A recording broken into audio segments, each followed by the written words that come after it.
नमस्कार, आप देख रहे हैं जनता टीवी और मैं हूं आपके साथ अभिषेक। बुलेटिन की शुरुआत करेंगे बड़ी खबर के साथ। सांसदों और विधायकों के साथ आज सीएम करेंगे बैठक। आज ब्रज क्षेत्र और कानपुर के विधायकों और सांसदों के साथ ये अहम बैठक होगी। दोनों क्षेत्र के जिलाध्यक्ष और पदाधिकारी भी मौजूद होंगे इस बैठक में। तो विधानसभा चुनाव से पहले उम्मीदवारों से फीडबैक लिया जाएगा। सुबह 11 बजे ब्रज क्षेत्र और शाम 4 बजे कानपुर क्षेत्र की बैठक होगी और बैठक को लेंगे सीएम योगी आदित्यनाथ। तो लखनऊ से हम आपको बड़ी खबर दिखा रहे हैं। सुबह 11 बजे से बैठक चालू होगी। ब्रज क्षेत्र की बैठक 11 बजे से चालू होगी। इसके बाद शाम 4 बजे भी बैठक होगी, जिसमें कानपुर के विधायक और सांसद के साथ कई लोग भी मौजूद रहेंगे। अनूप कुमार सिंह लखनऊ से हमारे संवाददाता जुड़े हुए हैं। अनूप, सीएम योगी आदित्यनाथ आज बैठक कर रहे हैं और 2 अहम बैठक होनी है आज। देखिए अभिषेक, चुनाव के मद्देनजर लगातार कल से बैठक शुरू हो चुकी है। लखनऊ में कल ब्रज क्षेत्र के जो विधायक सांसद थे उनकी सीएम योगी आदित्यनाथ ने 5 काले आवास मार्ग पर यहाँ पर बैठक हुई थी। आज 2 बैठकें लगी हैं। सुबह जिस तरीके से ब्रज क्षेत्र की जो बैठक है सुबह से शुरू होने वाली है, विधायकों का सिलसिला पहुंचना शुरू है। कुछ तस्वीरें आपको दिखाने की कोशिश करूंगा कि जो विधायक हैं वो लगातार पहुंच रहे हैं। जो पदाधिकारी हैं वो पहुंच रहे हैं। राधा मोहन सिंह की अभी यहाँ से गाड़ी गुजरी हुई है। जाहिर सी बात, ऐसे में जो महत्वपूर्ण विषय है वो 2022 का है। कल जो बैठक हुई थी अवध क्षेत्र की, उसमें विधायकों और जो सांसदों से फीडबैक लिया गया था कि उनके क्षेत्र में क्या काम किया है और साथ ही साथ जो सरकार की योजनाएं हैं वो उनका क्रियान्वयन कहां तक हो पाया है। उनके साथ साथ उस पर क्रॉस चेक भी मुख्यमंत्री कर रहे थे कि वाकई जो विधायक जी कर रहे हैं वो सच है या नहीं। इसमें संगठन के जो पदाधिकारी वो भी मौजूद थे। वहां के जो क्षेत्र से वहां से उनसे बातचीत की जा रही थी। यानी एक अभिषेक ये कहा जा सकता है कि अब जो कहीं न कहीं चुनाव को लेकर जो जिम्मेदारी विधायकों और सांसदों को संगठन को सौंपी गई थी, कहीं न कहीं उसको लेकर परीक्षा का दौर है। सीएम योगी आदित्यनाथ खुद उसमें परीक्षा ले रहे हैं और लगातार जिस तरीके से बैठकों का कल से दौर जारी हुआ है, उसमें कहीं न कहीं विधायक अपने कामों को लेकर या फिर सरकार की योजनाएं हैं उसमें, और साथ ही साथ मुख्यमंत्री योगी आदित्यनाथ इस बात का संदेश दे रहे हैं कि जनता के बीच में जाना है तो कैसे उनसे बात करनी है। सरकार की योजनाएं अगर नहीं पहुंची तो उनको किस तरीके से मोबिलाइज करना है, उन तक सरकारी योजनाएं कैसे पहुंचेंगी। तमाम जो विषयों पर यहाँ पर जो चर्चा होगी और साथ ही साथ जिस तरीके से महिला जो विंग है उसको इसके लिए जो पहले से प्लानिंग की गई थी कि पन्ना प्रमुख बनाएंगे, साथ ही साथ जिस तरीके से जो सदस्यता अभियान चला करके, यानी पूरी तरीके से भाजपा चुनावी मोड में है। लगातार तैयारी चल रही है। अब ऐसे में जो संगठन के जो पदाधिकारी हैं या फिर सांसद विधायक की जो जिम्मेदारी तय की गई है वो कैसे निभाएंगे, फिलहाल आने वाला वक्त तय करेगा। बिल्कुल अनूप, के लिए कम वक्त बचा हुआ है और अगर बात की जाए तो जो भी योजनाएं हैं उनको लोगों तक पहुंचाना है तो केवल औपचारिकता कह सकती हैं। लेकिन अनूप, आप लोगों से बातचीत करते हैं, धरातल पर जाते हैं, उन लोगों से बात करते हैं जिनके पास ये सुविधा जाती भी है और नहीं भी जाती है। उन लोगों का क्या कहना है? क्या विधायक और सांसद का काम उत्तर प्रदेश में हुआ है, इस योग्य है कि लोग अब फिर से बीजेपी पार्टी को सपोर्ट करेंगे?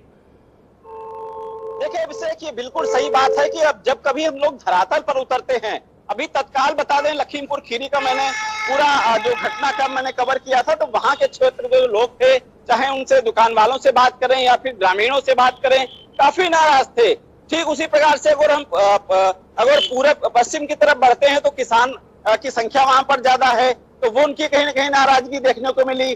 फिर दूसरे तबके में आते तो कई जो संगठन है या फिर ये समझिए कई समुदाय के लोग हैं, उनकी नाराजगी देखने को मिलती है। लेकिन इन सब नाराजगी के बावजूद भी सरकार की प्लानिंग एक बहुत बड़ी प्लानिंग है। जिस तरीके से उत्तर प्रदेश में पिछले दिनों की बात करें अभिषेक, तो चाहे लोकसभा का चुनाव हो या फिर विधानसभा का चुनाव हो, भाजपा ने जो सदस्यता अभियान चलाकर 2.5 करोड़ जो सदस्य हैं वो भाजपा के पास अभी भी वर्तमान समय में है। अगर भाजपा 1.5 करोड़ यानी सदस्य और भी अभियान बना के कहीं ना कहीं अपने साथ को जोड़ने का काम करती है तो 4 करोड़ और सदस्य बिल्कुल अनूप, तो कह सकते हैं कि बीजेपी और आरएसएस की जो प्लानिंग होती है वो शॉर्ट टर्म नहीं होती है बल्कि लॉन्ग टर्म होती है और इसी उद्देश्य से बीजेपी फिर से सूबे में आ रही है। अनूप सिंह, बहुत बहुत शुक्रिया तमाम जानकारी साझा करने के लिए। उत्तर प्रदेश सरकार दीपावली से पहले लगभग 15 लाख राज्य कर्मियों को बोनस का उपहार देने की तैयारी कर रही है। वित्त विभाग राज्य के निर्देश की प्रतीक्षा कर रहा है और दीपावली 4 नवंबर को है, इसीलिए ये उम्मीद है कि बोनस की राशि अक्टूबर माह के वेतन के साथ ही प्रदान की जा सकती है।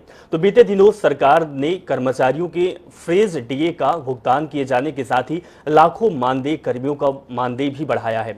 तो बोनस दिए जाने पर राज्य सरकार के खजाने पर करीब 1000 करोड़ रुपए का भार पड़ेगा। बोनस की अधिकतम राशि करीब 7000 रुपए तय किए जाने की अनुमान लगाई जा रही है।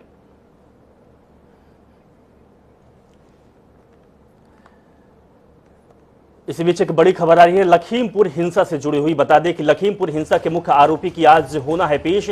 लखीमपुर पुलिस लाइन पहुंचे डीआईजी। लखीमपुर पुलिस लाइन में आशीष मिश्रा को पेश होना है। तो बड़ी खबर हम आपको दिखा रहे हैं लखीमपुर खीरी से। पुलिस ने पेश होने के लिए चस्पा दिए हैं नोटिस कल ही चस्पा दिया था आशीष मिश्रा के घर में। आज 11 बजे आशीष मिश्रा को पेश होना है, तो पूछताछ होगी। बड़ी खबर आपको दिखा रहे 11 बजे आशीष मिश्रा को पेश होना पड़ेगा और उनसे पूछताछ होगी। लखीमपुर खीरी हिंसा केस में आरोपी और केंद्रीय गृह राज्य मंत्री अजय मिश्रा के बेटे आशीष मिश्रा को आज फिर पुलिस ने पूछताछ के लिए सुबह 11 बजे बुलाया है। शुक्रवार को नोटिस के बावजूद आशीष मिश्रा पुलिस के सामने पेश नहीं हुए थे। लखीमपुर खीरी हिंसा पर यूपी सरकार की स्टेटस रिपोर्ट्स की सुप्रीम कोर्ट संतुष्ट नहीं है। सुप्रीम कोर्ट ने आरोपी की गिरफ्तारी नहीं होने पर नाराजगी जताई है। सुप्रीम कोर्ट ने पूछा है कि हत्या के केस में पुलिस आरोपी से अलग व्यवहार क्यों कर रही है। तो यूपी सरकार के वकील हरीश साल्वे ने कहा है कि आशीष शनिवार को 11 बजे तक पेश हो जाएगा। इस पर सुप्रीम कोर्ट ने कहा है कि वे लखीमपुर खीरी हिंसा मामले की जांच में यूपी सरकार की ओर से उठाए गए कदमों से संतुष्ट नहीं है और सुप्रीम कोर्ट में केस की अगली सुनवाई अब 20 अक्टूबर को होगी। राजेश शुक्ला हमारे संवाददाता फोनलाइन पर जुड़े हुए हैं। राजेश, कहीं न कहीं अब सरकार घिरती हुई नजर आ रही है और जो माननीय सर्वोच्च न्यायालय का आदेश आया हुआ है या कहे कि जो सुनवाई हुई है उस पर सरकार को डांट लगी है। साफ तौर पर कहा गया है कि सरकार जांच हर पहलू पर करे, सही रवैया अपनाए। जी बिल्कुल बताना चाहूंगा। हेलो जी राजेश, अपनी बात रखिए। जी बिल्कुल बताना चाहूंगा। कल सुबह नोटिस लगाई गई थी घर पे 11 बजे उनको पेश होना था, लेकिन कल अजय सैनी के लड़के मोनू पेश नहीं हुए तो दोबारा से हाई कोर्ट के आदेश पर दोबारा से नोटिस लगाई। उसके बाद आज 11 बजे उनको पेश होना है। उनके वकील का बयान आ चुका है अवधेश सिंह का। उनका कहना है कि हमारा जो वकील है वो कोई आरोपी है, एक आरोपी होने के। राजेश, आपसे ये भी समझना चाहेंगे कि 11 बजने को कुछ ही वक्त बचा हुआ है, क्या किसी अधिकारियों से आपकी बातचीत हुई है, क्या कार्रवाई हो रही, क्या 11 बजे जो टाइम फिक्स किया गया उस टाइम पर आशीष मिश्रा को पेश किया जा सकेगा?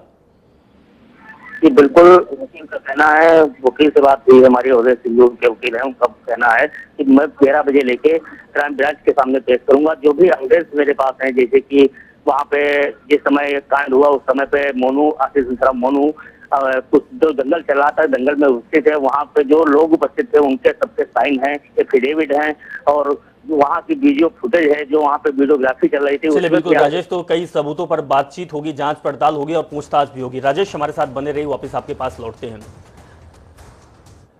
तो वहीं लखीमपुर कांड को लेकर केंद्रीय गृह राज्य मंत्री अजय मिश्रा टेनी ने बड़ा बयान दिया है। उन्होंने भाजपा प्रदेश मुख्यालय में कहा है कि मेरा बेटा निर्दोष है। उन्होंने कहा कि आज बेटे की तरफ से नोटिस का लिखित जवाब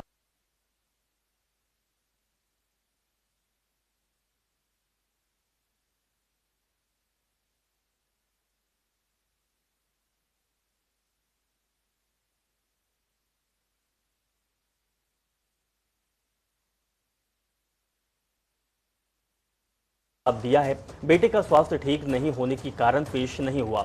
उन्होंने कहा कि बेटा कल जांच एजेंसी के सामने पेश होकर अपने निर्दोष होने का सबूत देगा। उन्होंने ये भी कहा कि अगर मेरा बेटा घटना स्थल पर मौजूद होता तो वो मारा जाता।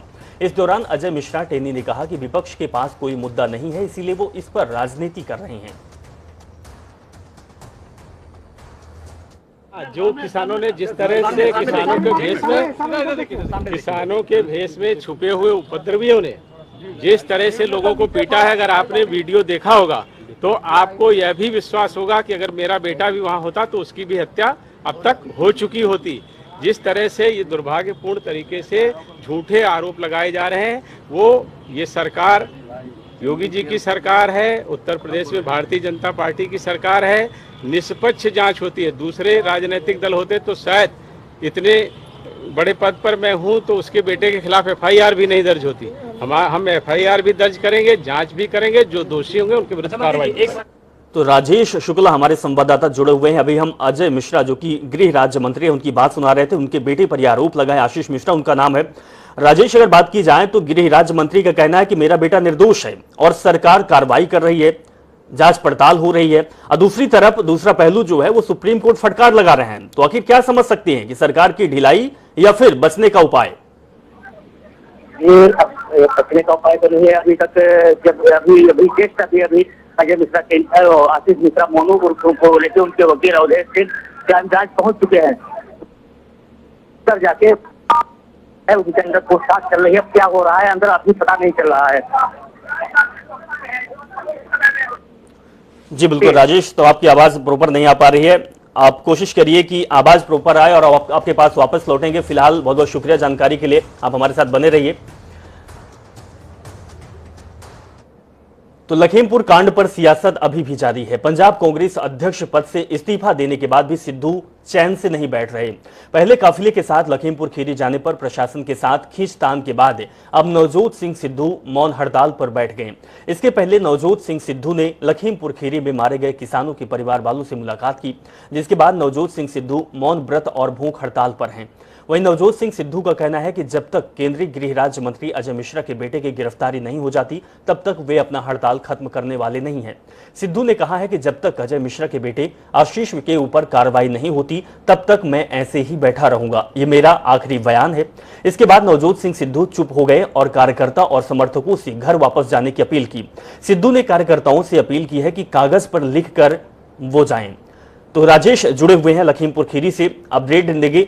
राजेश, तस्वीर भी हमारे सामने आ रही है, हम दर्शकों को तस्वीर भी दिखा रहे हैं। सिद्धू मौन व्रत पर लेटे हुए हैं, तस्वीर दिखाई दे रही है। राजेश, सिद्धू ने यह कहा है कि जब तक आशीष की गिरफ्तारी नहीं होती, मृतकों के परिजनों को न्याय नहीं मिलता, तब तक धरने पर ही बैठे रहेंगे। तो आपको बता दें कि और तस्वीर भी हम आपको दिखा रहे हैं, लगातार कांग्रेस पार्टी के नेता अब सक्रिय हो गए हैं। लगातार सिद्धू का यह भी कहना है कि जब तक इंसाफ नहीं मिलेगा तब तक हम धरने से नहीं उठेंगे। दूसरी तरफ सुप्रीम कोर्ट इस जांच को तेज कर दिया है। अगली सुनवाई 20 अक्टूबर को होनी है और आज आशीष मिश्रा को पेश किया जाएगा, पूछताछ होगी। अब देखना यही है कि एक तरफ विपक्ष लगातार मुद्दे को उठा रहा है, दूसरी तरफ परिजन भी इस आस में बैठे हुए हैं कि कब इंसाफ मिला जाएगा और कब आरोपी को सजा मिलेगी। यूपी विधानसभा चुनाव को लेकर कांग्रेस महासचिव प्रियंका गांधी वाराणसी में किसान न्याय रैली निकालने को तैयार हैं। इस रैली का पहला नाम कांग्रेस प्रतिज्ञा रैली था, जिससे बाद में परिवर्तित कर किसान न्याय रैली कर दिया गया। यह रैली आज वाराणसी से रोहनिया विधानसभा के जगतपुर डिग्री कॉलेज मैदान में आयोजित होगी। इसे सफल बनाने के लिए वाराणसी के साथ आसपास के जिलों के पदाधिकारियों को भी भीड़ जुटाने का निर्देश दिया गया। लखीमपुर हिंसा के बाद जिस तरह प्रियंका गांधी ने सक्रियता दिखाई, उससे कांग्रेस कार्यकर्ताओं में जबरदस्त उत्साह भी देखा जा रहा। वे उत्तर प्रदेश में कांग्रेस के लिए इसे एक बड़ी घटना के रूप में देख रहे हैं। कांग्रेस इस रैली में लखीमपुर कांड को लेकर केंद्रीय गृह राज्य मंत्री अजय कुमार मिश्रा को बर्खास्त करने और तीनों कृषि कानूनों को रद्द करने की मांग कर रही है।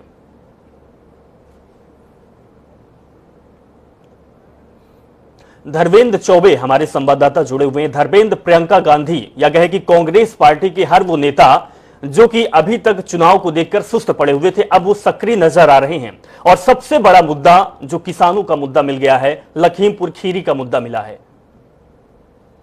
देखिए अभिषेक, मैं बताना चाहूंगा, चूंकि 2022 का जो गणित है कहीं न कहीं हर पार्टियां ढूंढ रही थी और साधने की कोशिश कर रही थी, उत्तर प्रदेश सरकार के खिलाफ अगेंस्ट कंपेनिंग करने का प्रयास कर रही थी, लेकिन उत्तर प्रदेश सरकार के खिलाफ कोई मुद्दा नहीं मिला।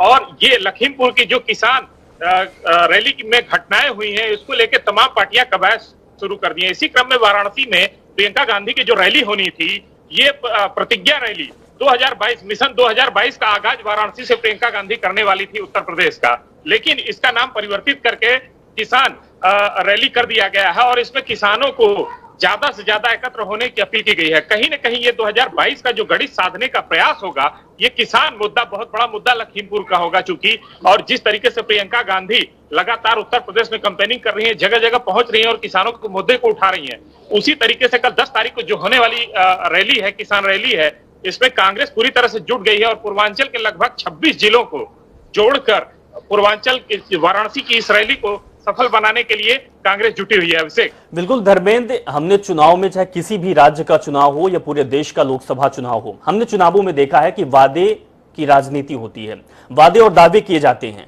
लेकिन आज स्थिति ये आन पड़ी है उत्तर प्रदेश में कि वादे और दावे से हटकर न्याय की गुहार लगा रहे हैं किसानों की, जो कि देश की आबादी के 75% से ऊपर हैं। वो किसान आज 9 से 10 महीने के बीच में धरने पर बैठे हुए हैं।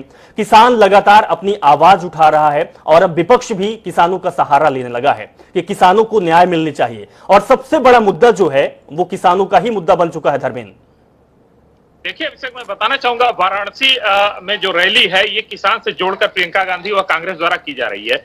लेकिन दिल्ली में जब से किसान महापंचायत प्रारंभ हुई तब से तमाम आला दल, चाहे कांग्रेस की बात की जाए, चाहे उत्तर प्रदेश में बसपा की बात की जाए, चाहे सपा की बात की जाए, तो ये जो जातिगत की जो गणित थी उसको हटकर किसान मुद्दे को जोड़कर और किसान से लेकर उत्तर प्रदेश की 2022 का मिशन लेकर। चलो धर्मेंद्र, हमारे साथ बने रहिए। इसी बीच एक बड़ी खबर आ रही है लखीमपुर खीरी से, हम आपको बड़ी खबर दिखा रहे हैं। लखीमपुर पुलिस लाइन आशीष मिश्रा, जो कि मुख्य आरोपी है लखीमपुर खीरी हिंसा कांड के, वो क्राइम ब्रांच के सामने पेश हो चुके हैं। बड़ी खबर हम आपको दिखा रहे हैं। पूछताछ होगी आशीष मिश्रा से, थोड़ी देर में आशीष मिश्रा से पूछताछ शुरू हो जाएगी और हर पहलू पर पूछताछ क्राइम ब्रांच करेगी। तो बड़ी खबर हम आपको दिखा रहे हैं, क्राइम ब्रांच के दफ्तर में आशीष मिश्रा पहुंच चुके हैं। 11 बजे से पूछताछ शुरू हो जाएगी। तो बड़ी खबर लखीमपुर खीरी से, और बहुत ही अहम खबर है क्योंकि आशीष मिश्रा को गिरफ्तारी की बात लगातार विपक्ष उठा रहा है और अब लखीमपुर खीरी के मामले पर, हिंसा के मामले पर आशीष मिश्रा पेश हो चुके हैं। क्राइम ब्रांच पूछताछ करेगी। राजेश हमारे साथ जुड़े हुए। राजेश, जानकारी दीजिए। जानकारी सामने आ रही कि आशीष मिश्रा क्राइम ब्रांच के सामने पेश हो चुके हैं। जी बिल्कुल, अभी आशीष मिश्रा मोनू अपने वकील अवधेश कुमार सिंह के साथ में क्राइम ब्रांच पहुंच चुके हैं। पीछे के रास्ते से पहुंचे हैं, जिससे पुलिस ने पूरी मीडिया को बाहर लगा रखा था कि आप यहाँ आइए, मैं अपना बयान देने जा रहा हूँ। विजय जो हमारे कप्तान महोदय हैं, उन्होंने उसके बाद वो पीछे से गेट के लाए गए और सीधे जाके क्राइम ब्रांच के अंदर चले गए। चलिए राजेश, बहुत बहुत शुक्रिया। अपडेट के लिए आपके पास वापस आएंगे। फिलहाल बड़ी खबर हम आपको दिखा रहे हैं। लखीमपुर हिंसा से जुड़ी हुई ये बहुत बड़ी खबर है क्योंकि अब मुख्य आरोपी है आशीष मिश्रा, जो कि गृह राज्य मंत्री टेनी के बेटे हैं। उनसे अब क्राइम ब्रांच पूछताछ करेगी क्योंकि मुख्य आरोपी और एफआईआर भी नाम दर्ज उनके नाम है। पूछताछ होगी और पूछताछ के बाद क्या कुछ निकलता है, सबसे पहले जनता टीवी आपको रूबरू कराएगा और इस पूरे मामले पर अवगत कराएगा। उत्तर प्रदेश राज्य के मंत्री सिद्धार्थनाथ सिंह ने कांग्रेस महासचिव प्रियंका लखनऊ के लवकुश नगर में झाड़ू लगाने का तीखा हमला बोला है। उन्होंने कहा है कि वे प्रियंका का प्रधानमंत्री नरेंद्र मोदी के स्वच्छ भारत अभियान में शामिल होकर झाड़ू लगाने पर स्वागत करते हैं। देर में सही, लेकिन प्रियंका को झाड़ू और स्वच्छता की अहमियत पता चल गया है। मंत्री सिद्धार्थनाथ ने कहा है कि प्रियंका को समझना चाहिए कि उनका ड्रामा जनता अच्छी तरह से समझ चुकी है। उन्होंने झाड़ू पकड़ने का नाटक तब किया जब कांग्रेस की समस्त उम्मीदवारों पर पहले ही झाड़ू फिर चुकी है। तो आपको बता दें कि जिस तरीके की तस्वीर सामने आई है, तस्वीर में प्रियंका गांधी झाड़ू लगाते हुए दिखाई दे रही हैं, तो सवाल कहीं न कहीं यह भी हो सकता है कि प्रियंका गांधी के पास झाड़ू कैसे आया। अगर पहले से क्या यह प्लानिंग थी या तो फिर लोगों को अपने साथ जोड़ने में, भावात्मक रूप से जोड़ने का एक बहाना, या फिर राजनीति का पहलू हो सकता है, क्योंकि इसको हम रणनीति से भी जोड़ सकते हैं। और प्रियंका गांधी तस्वीरों में आप साफ तौर पर देख सकते हैं कि झाड़ू लगाते हुए दिखाई देती हैं। इससे पहले जब उनको हिरासत में रखा गया था सीतापुर गेस्ट हाउस में, तब भी झाड़ू लगाते हुए प्रियंका गांधी दिखाई दी थी।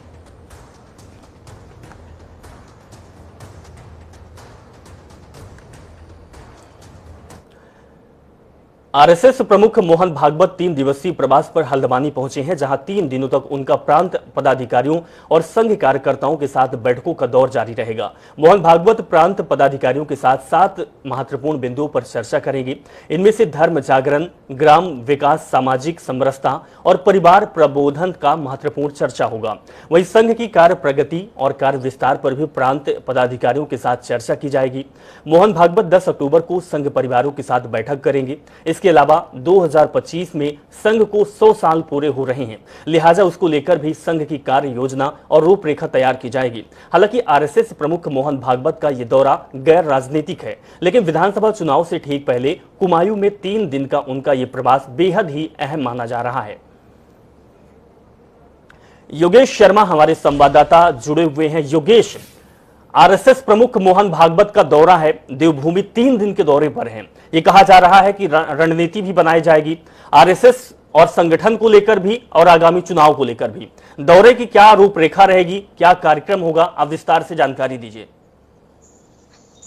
देखिए, हल्द्वानी में आरएसएस प्रमुख मोहन भागवत का ये दौरा बहुत बेहद महत्वपूर्ण है, जहां वो 3 दिनों तक हल्द्वानी प्रवास में रहेंगे, जहां आज से उनकी बैठकों का दौर पूरा शुरू हो गया है। प्रांत स्तर के प्रचारकों के साथ ये पहली बैठक हो रही है, जिनमें मुख्य तौर पर 7 विषय रखे गए हैं, जिसमें सामाजिक समरसता, नियमितता का, परिवार प्रबोधन, जल एवं पर्यावरण संरक्षण, सामाजिक समरसता के साथ ही 7 विषय इस पर रखे गए हैं। इसके अलावा आगामी वर्ष को लेकर संघ के जो कार्यक्रम रहेंगे, जो जानकारी जुटाई जाएगी, उसको लेकर भी चर्चा की जाएगी। पिछले वर्षों में जो कार्यक्रम जो संघ के प्रचारकों को दिए गए थे, उसकी भी समीक्षा यहाँ पे की जाएगी। तो अगले 3 दिनों तक लगातार ये बैठकों का दौर हल्द्वानी में जारी रहेगा।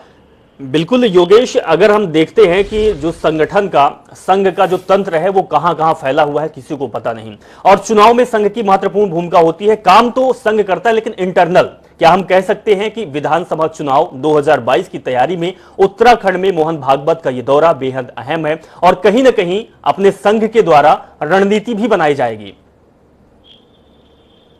हालांकि मोहन भागवत का दौरा गैर राजनीतिक है, लेकिन विधानसभा चुनाव से पहले कुमाऊं में उनका 3 दिन का बड़ा एक प्रवास बेहद महत्वपूर्ण तरीके से इसलिए देखा जा रहा है क्योंकि पूरी रणनीति कहीं ना कहीं चुनाव को लेकर भी इसमें हो सकती है, क्योंकि आरएसएस बेहद गोपनीय तरीके से काम करता है। पार्टी में क्या कुछ चल रहा है, सरकार में क्या कुछ चल रहा है, कहीं नाराजगी तो नहीं है जनता के बीच, सरकार के जो कार्यक्रम है, सरकार की जो योजनाएं हैं वो किस तरह से पहुंच रही है, इन्हीं सब चीजों का खाका तैयार किया जाता है और यही बैठकों में पूरी इस तरह से चर्चा हो जाती है। और आगामी 2025 चलिए धर्मेंद्र, बहुत बहुत शुक्रिया तमाम जानकारी साझा करने के लिए। अपडेट के लिए आपके पास वापस आएंगे। अगली खबर का रुख करते हैं। उत्तराखंड में 20 दिनों में 57,000 से अधिक यात्री बद्रीनाथ, केदारनाथ, गंगोत्री और यमुनोत्री धाम के दर्शन कर चुके हैं। केदारनाथ में सबसे अधिक 20,000 यात्रियों ने दर्शन किए। नवरात्रि में चारों धामों में तीर्थयात्रियों की संख्या बढ़ती जा रही है और 4 धाम यात्रा पर रोक हटने के साथ ही हाईकोर्ट के दिशा निर्देश पर 18 सितंबर 2021 से 4 धाम यात्रा का संचालन शुरू किया गया था। कोरोना संक्रमण से बचाव के लिए पहले चारों धामों में रोजाना दर्शन करने की यात्रियों की संख्या निर्धारित थी। बाद में कोर्ट ने यात्रियों की निर्धारित संख्या की शर्त हटा दी थी। साथ ही सरकार ने ई पास की बाध्यता को भी खत्म कर दिया था। 4 धाम देवस्थानम प्रबंधन बोर्ड के मीडिया प्रभारी हरीश गौड़ ने बताया कि अब यात्री बिना ई पास के दर्शन कर सकेंगे। शुक्रवार को चारों धामों में 4,587 तीर्थयात्री पहुंचे। नवरात्रि और वीकेंड होने की वजह से शनिवार और रविवार को धर्मनगरी हरिद्वार में श्रद्धालुओं के सैलाब उमड़ने की संभावना है। उम्मीद जताई जा रही है कि बाहरी राज्यों की बड़ी संख्या में श्रद्धालु यहां पहुंचेंगे। सभी व्यवसायियों ने इसके लिए तैयारी पूरी कर ली है। पुलिस ने भी भीड़ के मद्देनजर व्यवस्थाएं दुरुस्त कर ली है। हर की पौड़ी और आसपास की घाटी से लेकर प्रमुख मंदिरों पर सुरक्षा बल की तैनाती की गई।